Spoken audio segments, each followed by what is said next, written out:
Good morning. Thank you so much for joining us for our next panel, which is called New Screen Deal. I'm Chelsea Mauldin. Oh, and I'm just noticing our slides have advanced too far. I'm Chelsea Mauldin. I'll be your moderator this morning. I'm the executive director of the Public Policy Lab. We are a not-for-profit innovation consultancy that works with government specifically to redesign policies and services that affect marginalized and low-income people. I'm joined today with three wonderful panelists. I'm excited to hear our conversation. I'm going to introduce them, and then I'll talk a little bit about our topic. So with me today are Rebecca Williams, a researcher at the Harvard Kennedy School's Belfer Center. Rebecca spent a year studying harms to civil liberties posed by smart city technologies. We're also joined by Marini, an urban planner, community center designer, and a founding partner at 3x3, an inclusive innovation firm for civic initiatives.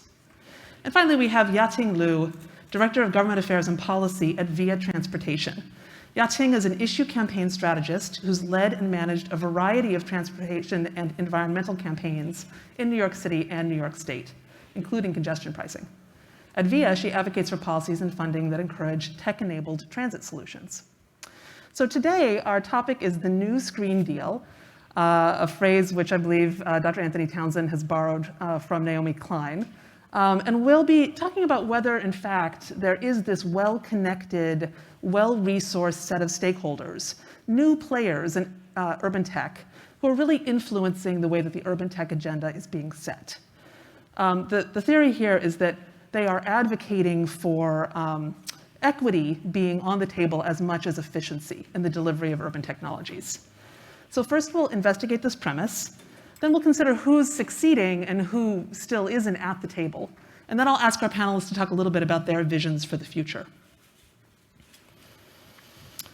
So the Smart City Agenda has traditionally focused on efficiency, but now equity is more important than ever, is one of the phrases that comes from the research and predictions report that has been released in advance of this conference. And so I'm really interested in this question of efficiency versus equity and how those relate to each other.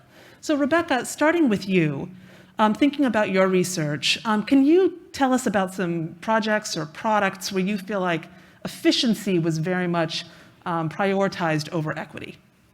Yeah, so I will do my best to reject the premise of the question. Excellent. That's what we're looking for. And yeah, so for the entirety of this panel, I'll be pulling examples from the report I did last year, which was all harms all the time related to smart cities. So maybe you're interested in their benefits, but if you're interested in their harms, the report has a framework for those harms and a ton of real life examples. So not just sort of perspective, maybe privacy is bad, like real life, this happened. A lot of the harms, by the way, come from international examples, which is relevant to sort of city technology conversations. But a couple of examples that I'll highlight for this efficiency versus equity question. Are these tools actually efficient at all, is my question. And who are they efficient for? So some of the examples up on the slide and in the report, there's this great Utah AI surveillance firm project. They promise to have all sorts of insights and efficiencies related to COVID, also homelessness. And then the state auditor did some research, and the tool actually didn't have any AI at all involved in it. This is like not an outlier. A lot of the ways technology companies, perhaps even folks in the room, are spearheading technology companies that sell tech to governments, they haven't actually done the task before. So they'll say, we can do the task, and then sort of come up with the tools on the fly, ad hoc for the government, and sometimes they can do it and sometimes they can't. So sometimes the tool doesn't even do what the answer to the RFP said it could do. And then also, who is it efficient for? Sidewalk had issues last year. Cisco famously pulled out from the smart city market, or had a couple statements to that effect. It wasn't making money for Cisco. They tried coming up with these bigger projects, these new verticals within the telecom industry that they already dominated, and then it wasn't working for them. So if the tool doesn't work, if it doesn't work for the company, who is it working for? And then this other example from Rest of World, if folks aren't following that publication, I think it's really great and relevant to smart city technology. But they did essentially like this expose on CCTV in Mexico City, and Mexico City's tricked out with a ton of cameras, like so many. But they have a real police corruption issue where folks can like bribe the police, or like certain people are targeted, and like all the cameras in the world don't sort of solve that people problem. And I guess the last thing I'll add in sort of this more to the answer of equity, we've seen cities implement surveillance technology oversight laws, and generally Seattle in the United States is considered like best in class in that they have the most oversight. As part of that law and as part of that implementation, they have a requirement to do equity impact assessments. You can read their equity impact assessments online. It's been implemented for a couple years now. And they, like when you read through them, it's just like, well, we don't really know how to measure equity. So like the best in class, like it's an afterthought about sort of like, we still don't know how to do it. So you're saying that even, first you're arguing that the technology isn't efficient at all. And then even when there is an attempt to explicitly make a case for equity in the efficient delivery of the technology, the equity piece is poorly understood or poorly framed. Right. There's not a good evaluation framework right now that I have seen implemented. There's some after-the-fact research or journalism where they say, oh, clearly, like maybe traditional urban planning, like it's in this neighborhood and not this neighborhood, or this technology affects this group of people. Like there's some after-the-fact, but the prospective attempt by Seattle has not yet worked to my scrutiny. Y'all should check out the reports, though. Great, thank you. Seattle has a surveillance oversight law. If you search that phrase, you'll get to a bunch of documentation, but they're called equity impact assessments under that framework. Great, thank you. So Megan, the same question to you. If there are times where in your work with 3x3, you've seen urban technology products that really have emphasized efficiency over equity, or you also, like Rebecca, can contest whether there is even any efficiency to be found. Yeah, so I'll just start kind of by introducing my lens. A lot of the work that I do is trying to help civic organizations center their stakeholders in the design, development, deployment of new initiatives in furnishing public goods and services. And a key piece of this is helping them reframe relationships with their stakeholders and, most importantly, build trust, which we see, or I see, as an important building block towards equity. So I'll mostly talk about that equity piece, but one example of a project we were working on where we saw efficiency really highlighted over not equity per se, but collaboration, collective efficacy, and trust, which were actually, ironically, the stated goals of this initiative. And our role within this work was to test this solution that this public agency and private service provider had come up with the stakeholders that would be using this. And in this case, it was a digital dashboard, a digital data dashboard, where stakeholders in high crime areas were supposed to review the data together and make more informed decisions about how to improve the built environment to enhance public safety and wellness and collective efficacy overall. And this involved, neighborhood residents as well as public service providers as well as police.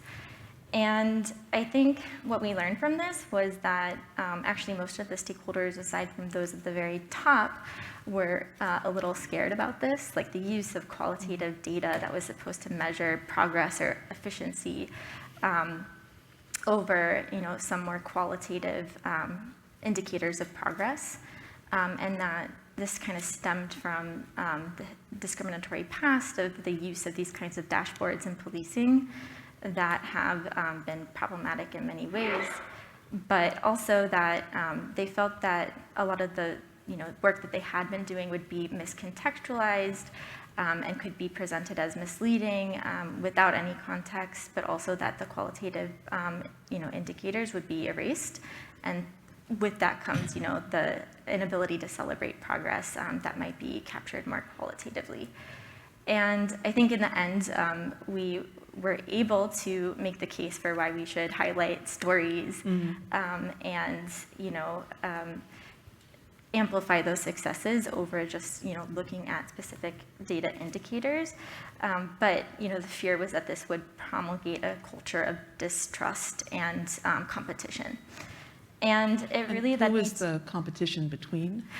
So they had, the way it was structured was different neighborhoods would compete with each other. And it really led me to question really what are the indicators that we're measuring success by, and how are we holding ourselves accountable when we are deploying new urban or civic tech initiatives. And one, just really quickly, initiative that I've been working on more recently, that's sitting a little outside the public sector, but it's a public benefit corporation that is trying to create a new model for shared asset ownership at a neighborhood level. And in this, we're trying to figure out how to put equity and efficiency on the same plane. And we've been doing so by creating an impact assessment framework from the start in the design of this model, and a system for tracking progress against those equity indicators in addition to just the capital indicators. And so the question here is, how do you really define what social value is? And I think, to Rebecca's point, the frameworks are really limited right now, and because there's so much that is subjective about that. And so to me, understanding how to measure equity really comes down to how do we create sort of a framework that can be universal, but also adapted to the specific use case and context that it's deployed in. Great, thank you so much. I want to move on now to talking a little bit about successes. We've just talked about some of the challenges, but I'm interested in hearing whether our panelists have seen products or services or policies deployed where it really felt like some group of stakeholders who previously had not been able to influence the future of urban technology were really able to meaningfully engage with how that technology was designed or deployed. So I'm going to turn first to Ya-Ting. I think you have an example for us of a project that you've worked on with VIA, where you really felt like there was some meaningful integration of people whose voices weren't necessarily usually heard. Yeah, thank you, Chelsea. Good morning, everybody. It's so great to be here. So excited to get into this really important and timely discussion. So usually before I show this slide, there's like 10 other slides to give you context about what VIA transportation is. So I'll try to do that and sort of give you guys an introduction first about who we are and what we do. So for those of you in New York City, maybe you're familiar with VIA. We started out many years ago as a carpooling sort of minivan service known for corner-to-corner services in Manhattan. And fast forward to today, we are a global leader in transit technology. So what does that mean? We're basically taking real-time, on-demand transportation planning, operations, and optimizing platform, and giving it to public sector partners to allow them to really adapt public mobility services.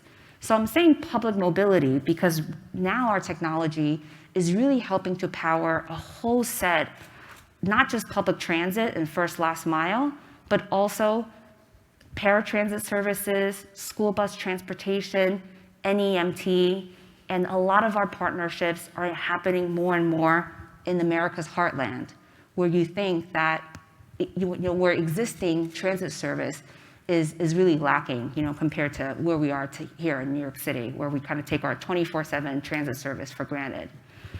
So the partnerships with public sector partners is really important here because it's about intentions. So on the outset, we have to be very clear about who it is we're trying to serve.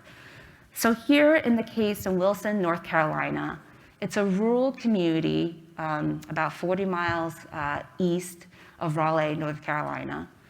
And previously in this community, there was basically one fixed route bus service that was really not serving the needs and the residents. And so the transportation planners wanted to kind of give an on-demand service a try. So we partnered with Wilson, North Carolina, and before we even started with a service design, we did a really intense community engagement process with the public sector partner and a whole coalition of community-based organizations in Wilson, North Carolina. There's a network called Wilson Forward. It's a collection of community-based organizations, churches, legal aid, United Way, and all these organizations to talk about who in the community is dependent on transit, who doesn't have a car or don't have access to personal vehicles. And we started the sort of month-long process of meeting with their members, understanding feedback about the kind of trips people were taking. And from that engagement process, it was resoundingly clear that the residents that were transit dependent in this community were overwhelmingly cash preferred. So they were sort of underbanked or unbanked. And they didn't necessarily have access to smartphones. So we knew that when we set up this sort of new on-demand transit service, that we had to make sure that all the residents could access this type of service, And right? Ya-Ting, when you went into that project, Yeah. did you know that? Did your team know that the target population was so unbanked? No, we did not. The RFP that most transit agencies or municipalities put out for these services usually talk about a general scope and the kind of technology that they're looking for, or the kind of service they're looking for. But we didn't really get into the details of the who and the why until after we started the project. So what was the outcome of that kind of rich community engagement? Were you able in the end to deliver a thing that you felt met the needs of that population? Yeah, so because of this, we had to make sure that, so for example, we set up a voucher system so that folks can go to either the libraries, or we set up a voucher system at the utilities, so that where people were naturally visiting anyway, that they can access places to buy vouchers for these type of rides. Wow, that's And similarly, setting up a call center so that people can use a phone to request a trip. And so these are the type of, there's really no shortcut, basically. That's one of the big lessons learned, that there are no shortcuts around community engagement and really getting that kind of feedback from trusted organizations in the community. Got it. That's critical. Mm-hmm. Thank you. So Rebecca, I know that primarily your research is focused on failures, on times, harms, Yeah. failures and harms, on the times when urban tech is perhaps letting down the publics that it's intended to serve. But in your work, have you identified projects or situations where you're like, oh, actually this time the promise actually was delivered upon? Yeah, so I think this is like a different flavor of success. If we're talking about participation in public policy making, which is the theme of this panel and a common theme of this conference, the most ancient public policy participation is collective action and protest and this sort of thing. So those are sort of some successes that I have examples of. Maybe also just to give a little bit more background on how I came to write such a harms report. It was part of the technology and public purpose project at Harvard Kennedy School. There's a couple other panelists here. Stephen, who was just on the last panel, is currently part of that program.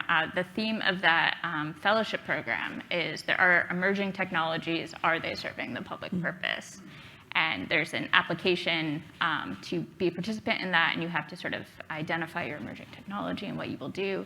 And this was during the Sidewalk Toronto backlash. And I was like, you know what? I really would like to dive into sort of our smart cities serving the public purpose in 2021. Folks have talked about it for a long time. So I was definitely inspired by collective action that was already happening in response to some smart city technology. So I would define that as a success.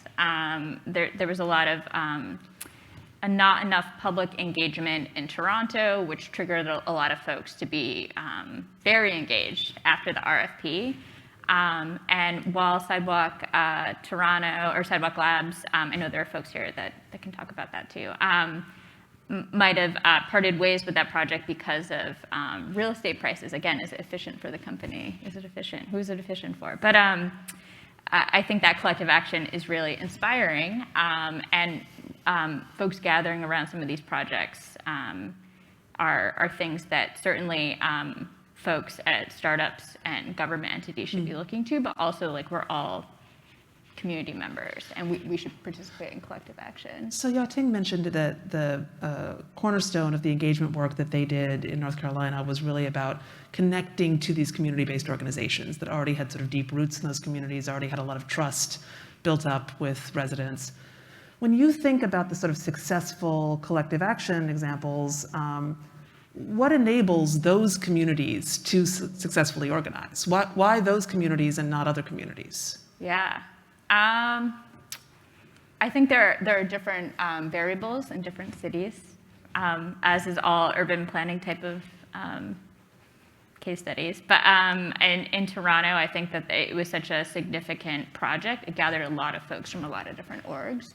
And when you saw some of those events that they had around it, it was a real coalition of already sort of federated good government and urban planning. So they were able to build on foundations that they already had. So it was already a bunch of orgs, and then they had a bunch of platforms. A couple other examples I have here. I did a video with 3 organizers that you can check out online if that screenshot's enough of a hint.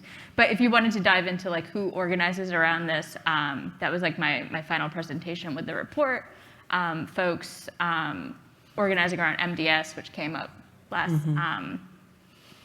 last panel, and I can talk about in a little bit more detail if there's time.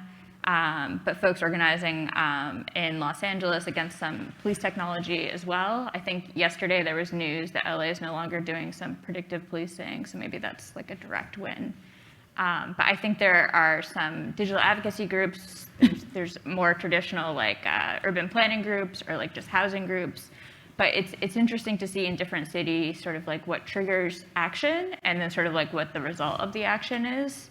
But some of my observations have been there is still like space between some like data privacy or digital advocacy folks and the subject matter folks. So making sure that we're building coalitions amongst all of those groups to organize is important. And I think folks can facilitate that in government, at startups, in NGOs, but also participate in like your own time. Right. And I see those as examples that folks should look out for. And if you're interested at all, like the organizers I interviewed were super inspiring. Okay, great, thank you. So we've talked a little bit just now, we've touched on some people who are successful and how they've been successful, and I'd like to follow up and ask a little bit more about people who are not finding a seat at the table, where there are these kind of current gaps in representation. So Megan, can you think of communities or situations in which you've observed there's some population which is being disproportionately affected by the implementation of urban technology, but who really is not currently able to shift or advocate for new forms of technological use? Yeah. So I don't know if I can speak exhaustively about this, but I can speak through sort of the lens of my own fieldwork or observations. And also, I just want to caveat that as we're talking about different types of publics or communities, that we also run the risk of overly homogenizing them. So I just want to caveat that. But I think Say a little bit more about that. That like, do you just mean that there is no public? There are rather different communities, different groups of residents who have different kinds of needs and perspectives, or something else? Exactly. So I think just understanding the complexity inherent within communities, the different tensions, power dynamics, systems of oppression that intersect for different individuals. But that I'll talk about communities in the terms of sort of shared characteristics or maybe shared experiences. Great.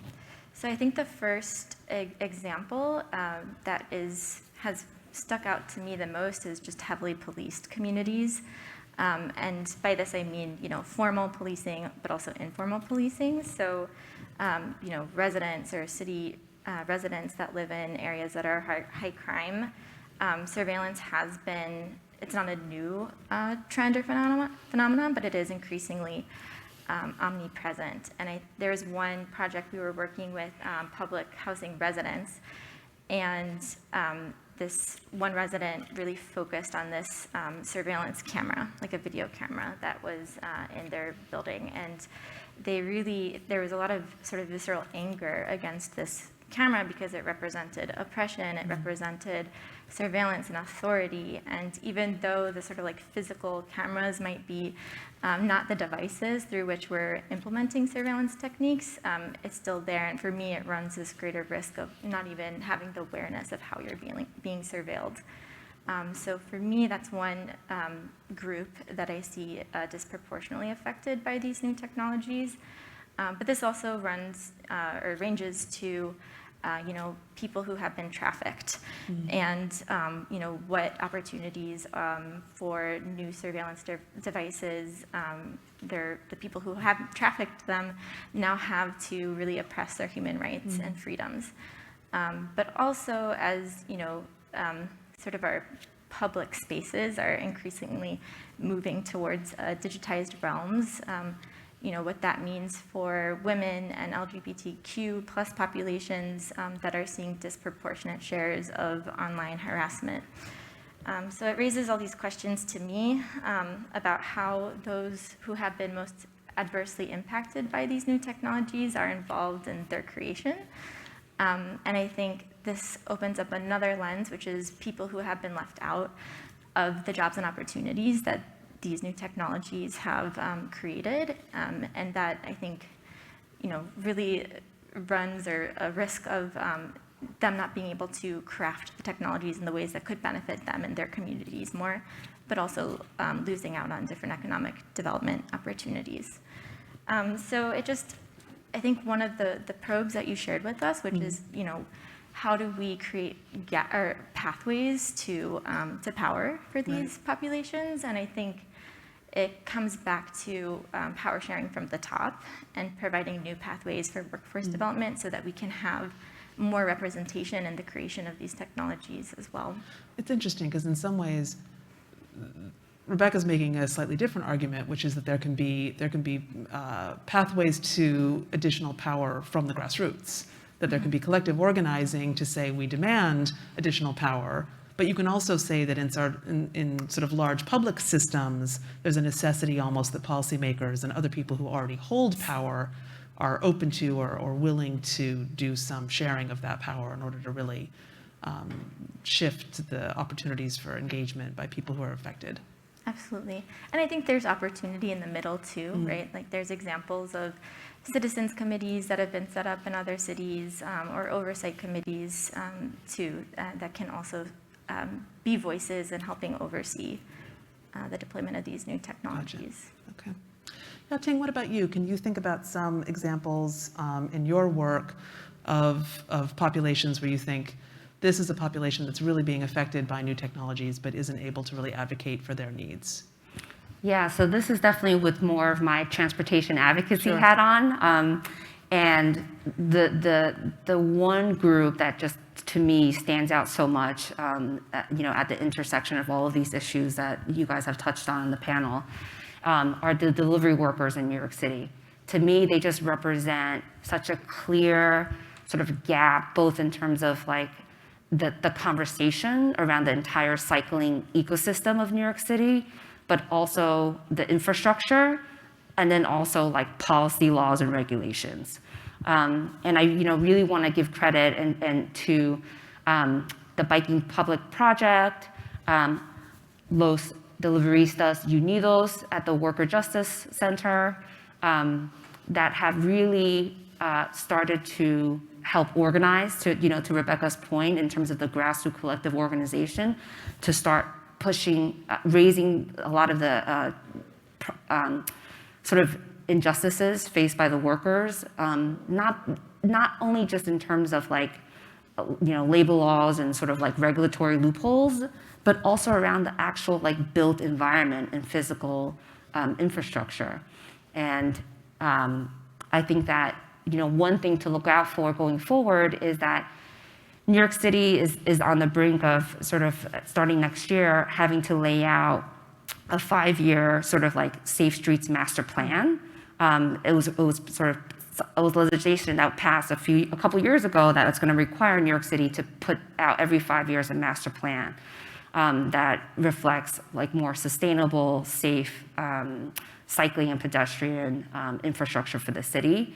And it remains to be seen whether or not delivery workers are going to be really, at the forefront of this conversation, which currently they are not. So for example, even today, like I just looked up before coming here, the New York City DOT's yearly cycling reports doesn't really count for this population. Everything around the cycling kind of data and tracking analysis is around commuting, which doesn't reflect this whole group of largely immigrant, often undocumented workers who use cycling as a mode of work. Gotcha. It sounds like there's a collective organizing opportunity there. Let me go to a couple of questions that have come in from the remote viewers before we move to our next our visions of the future question. So Rebecca, someone asks in the chat, have you looked at the anti-5G grassroots campaigns? And if so, what's your view on how they differ or are the same or relate to the more evidence-based collective action against urban tech that you mentioned? And I think that the anti-5G campaigns that the person is referring to are ones where people have a series of conspiracy theories about what 5G is and what it will do. Is that something that you've studied at all? I mean, I haven't studied it deeply, but I'm aware of this, I guess we can call it movement. Yeah, I think I'm trying to like sort of unpack what that question is getting at.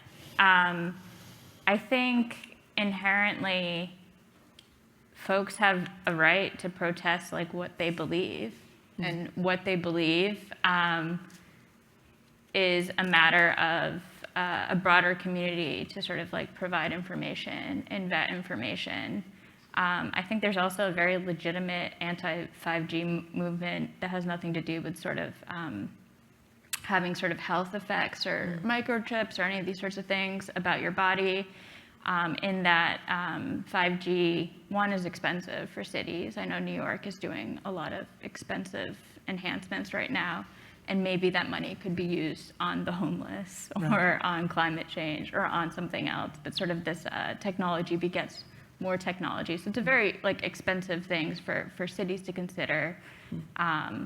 Updating all of their technology around, and then guess what? There's going to be something else coming down the pike. Sure. So it's just like a very expensive thing. But then also, by the way, it enhances a lot of surveillance capabilities. Right. So some of the cell phone surveillance that police officers do.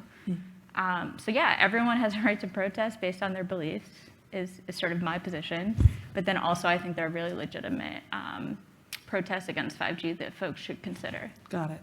On that issue of cost and the sort of allocation of scarce government resources, someone has a question for Ya-Ting, which is, how much subsidy do cities provide for the on-demand services, and how do you make the case together when funds for public transit are already scarce? What KPIs, stories, other data are used? Yeah, that's a really great question. I think one of the things that we've learned in the wake of COVID is that transit agencies, it's sort of like necessity is the mother of all invention. And in this time of like crisis with public mobility stop, we also saw that essential workers also needed and relied heavily on public transit. And then all of a sudden, a lot of transit agencies started turning to try new things, things that they never previously would have ever done, would have taken decades for them to try, such as, going fare free, for example. or adjusting their hours of service based on the new reality of ridership We demands stopped being and patterns. 24/7 there for a while. Right. Right. Yeah. And so I think what we're seeing is that in this ever sort of complex, changing reality in terms of commuting patterns and needs, transit agencies need more tools in order to respond, adapt, and have a much more flexible sort of like orientation towards service delivery. And so I think at the end of the day, the KPIs come back to sort of like what the public sector partner is sort of holding up as priorities in terms of, who are you trying to serve? Is it essential workers? Is it particular underserved communities that are not well served by existing fixed route service? And at the end of the day, it's always a subsidy involved in the public good, right? And so I think at VIA, we don't see this as an either or. I think we see ourselves as providing a tool that allows transit agencies to better serve the needs of a community. That's more reflective of like, changing and really sort of unpredictable patterns. Great, thank you. So I want to take us on to hear a little bit about our panelists' future visions. So this is what in human research we call the magic wand question. If we could wave a magic wand, and each one of you, as of January 1st, gets to have any position of public power that you desire. You can be the President of the United States, you can be the mayor of New York City, you can be the head of a major corporation. Who do you want to be? And then what is the policy that would be your priority to pursue to really begin to shift the needle around this question of equity and greater access in the space of urban technology? So starting with Rebecca, who do you want to be and what is your priority? So I have a joke answer about who I want to be, and that's the Supreme Court Justice. This is not a joke. This seems like a perfectly good aspiration. Because I think there's going to be more and more data cases. We're going to see more census cases. There's a lot of Fourth Amendment stuff happening. There's gerrymandering. There's so many cases, and I think that's a very well-positioned spot to be. Maybe even Chief Justice. Maybe. Sorry, John. Yeah, so that's, ideally. But if not the Supreme Court Justice, I would just like to be myself. I'm going to encourage everyone else to be themselves because you have an opportunity exactly where you are right now. And we're going to need folks in the streets protesting what they believe. We're going to need folks in government that are thinking like very carefully about this. And we're going to need folks at technology companies especially thinking very carefully about this. When I started the research for this particular project that I'm just keep referring to because it's relevant to this panel, is I had a theory of change that was, well, I've done a lot of government work myself, and if government employees just have some contract language, they can do a little bit more data protection, and this will all sort of sort itself out. But as I dive deeper and deeper into research, I was like, well, yeah, contract language, but also we need some new regulations. We need updates to Fourth Amendment. That's why I mentioned Supreme Court Justice. Like we need constitutional doctrine needs to be updated. And we also need technology companies to be leading, especially in sort of these privacy or ethical issues. They can't do it by themselves. It can't be self-regulation and just sort of like, I'm sure the tech companies will sort it out. But like everywhere you're sitting, there's an opportunity to really address some of the issues we've talked about on this panel. But yeah, I think.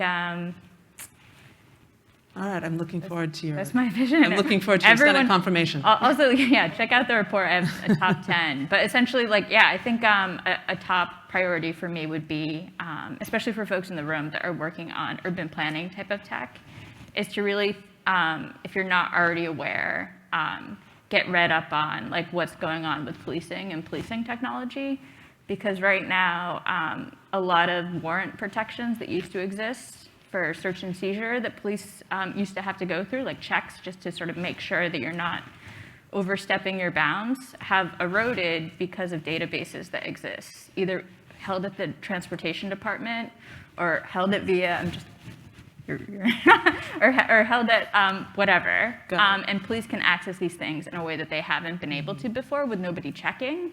And a lot of those lines need to be shored up just so that we don't have, Further erosion. further erosion. Got it. Turning to Megan. So you get to be anyone you want to be. Are you joining Rebecca on the Supreme Court, or are you going elsewhere? I'm going to build off of Rebecca's other point about, I don't know if there's one single lever of power, but it relies on kind of an ecosystem of actors that are trying to prioritize equity in the provision of new digital and civic services. So I think my own theory of change here is we can't have equity if we don't design for it. And if more and more public services are becoming digitized and privatized, then I think it opens up an opportunity for the public sector to play a role in creating the infrastructure to ensure that those services are designed, delivered, deployed, and managed in equitable ways. Who in the public sector really has the authority to make that happen? I think it relies on procurement. Right. I think that's a big opportunity. I mean, the federal government is one of the biggest funders of innovation.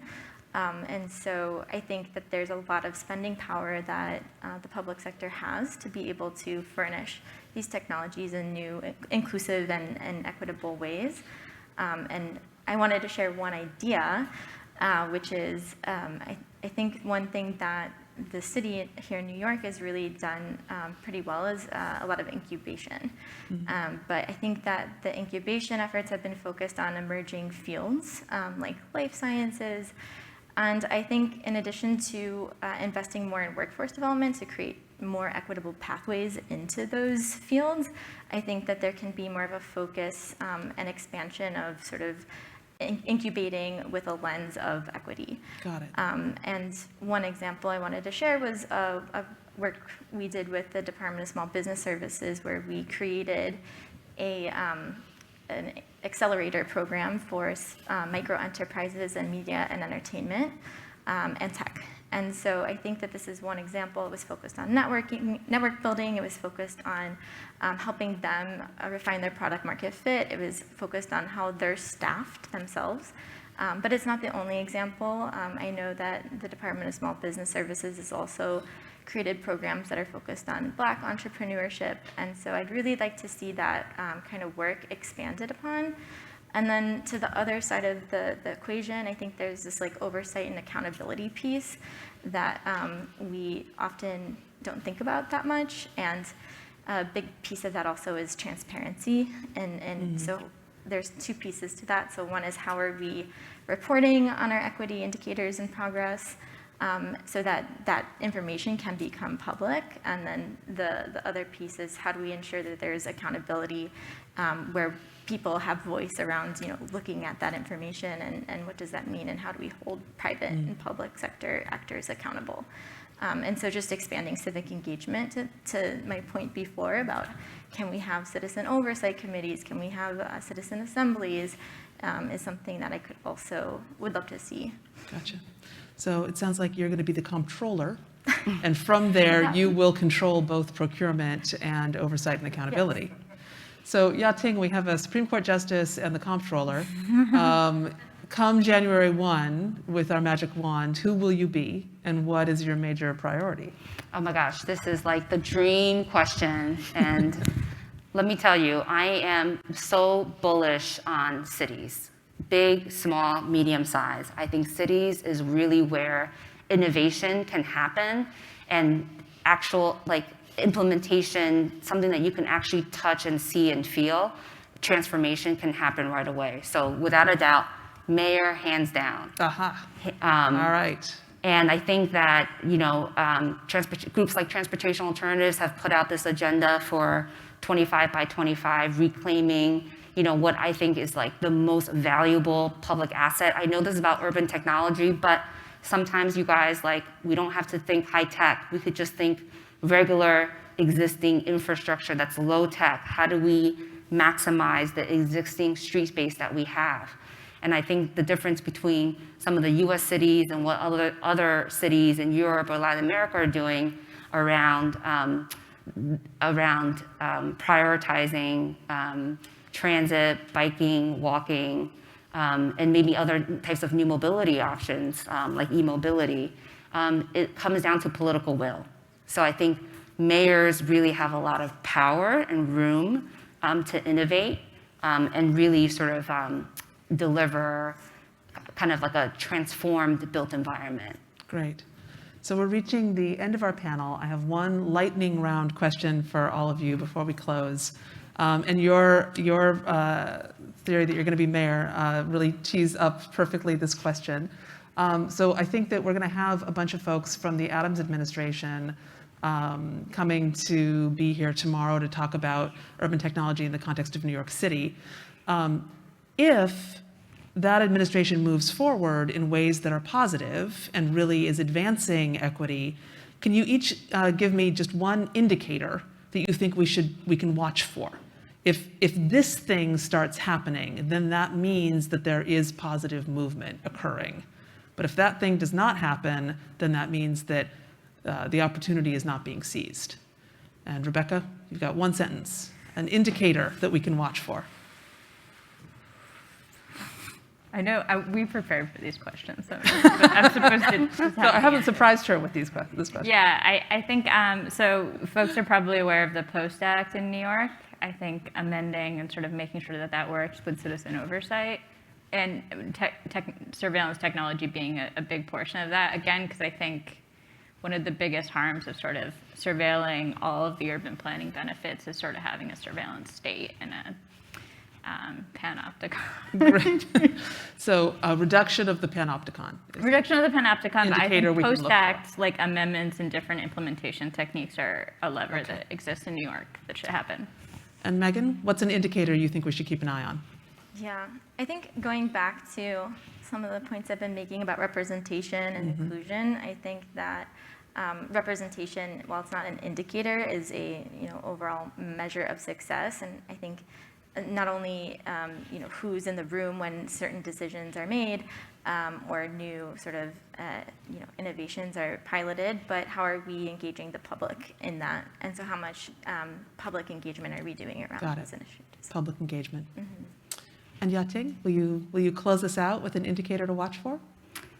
It won't be a surprise to y'all. I'm staying on brand. It is busways and bikeways. Let's look at how the city is expanding busways and bikeways. The current process is broken, and it needs to move faster. And the only difference is political will. So we'll have to watch out for that. Okay. Well, thank you all so much. Thanks so much to my wonderful panelists for your insights and your thoughtfulness today. Appreciate that. Appreciate very much Smart Cities and the Urban Tech Hub inviting us here today. And with that, that's the new Screen Deal. And we're done. Thank you.